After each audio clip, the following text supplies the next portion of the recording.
Il est midi à la faculté de Tours. Certains étudiants partent manger, mais d'autres restent pour distribuer des tracts. C'est le cas de Léonard Lema. Et aujourd'hui, cette opération sensibilisation sur les violences policières. Ce qu'on veut montrer, c'est que Théo, c'est pas le seul cas. Avant, il y a eu Adama Traoré. La police, depuis des années, en fait, elle a une fonction ultra répressive. Et donc, c'est aujourd'hui sur ça qu'on sensibilise les étudiants. Léonard est le coordinateur de la jeunesse communiste d'Indre-et-Loire. C'est un militant investi, un exemple pour ses camarades de la JC. Mais ce qui est bien, c'est quelqu'un qui est une sorte de tchatch, qui est du fond. Et quand je dis tchatch, c'est pas non plus quelqu'un, une grande gueule. C'est quelqu'un qui sait d'abord écouter quand on lui dit des choses. La première réunion que j'ai fait à la JC, je l'ai un peu critiqué. Il m'a écouté, pour autant ça n'empêchait pas qu'il pouvait fédérer tout le monde avec du fond. Il est super engagé, super présent. C'est souvent lui qui initie les tractages, les boîtages, enfin tout ce qu'on peut faire en tant que militant, c'est un peu lui qui impulse, c'est un peu le moteur de la JC, quoi. Après 1 heure de distribution, Léonard et ses amis prennent la direction de la rue nationale à 2 pas de la fac.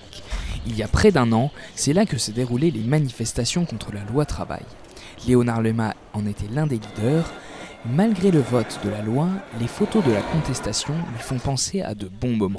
D'une part, ça m'évoque que des bons souvenirs parce qu'on a vécu 5 mois, 6 mois de lutte assez intense. Je pense pour certains, c'était le premier mouvement. Moi, j'avais déjà connu les retraites, la réforme ferroviaire.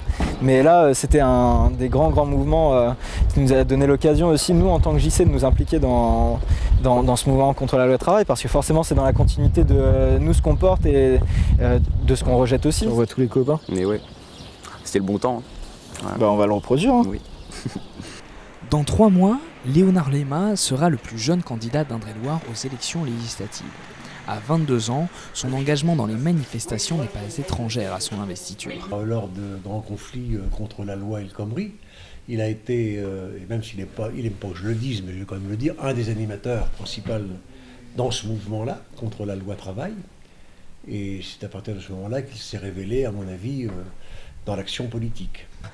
Malgré son jeune âge, Léonard n'a pas peur de se faire marcher dessus. Il espère même insuffler un nouvel élan dans un parti historique. Je me suis pas engagé en me disant « Ah ouais, il y a des vieux, attention, ils vont pas me laisser la place ». En fait, si on part de ce constat-là en se disant « Oui, est-ce qu'ils vont me laisser la place ?» Forcément, tu n'auras jamais ta place. Il faut t'imposer. Et là, le but aussi de notre candidature, enfin de ma candidature sur Tours, ça va être justement de l'imposer et d'imposer nos débats et nos thèmes de campagne, quoi. Malgré sa candidature, Léonard Lema reste un étudiant. En 3e année de philosophie, il doit s'organiser entre cours, militantisme et politique. Avec toujours un autocollant dans la poche.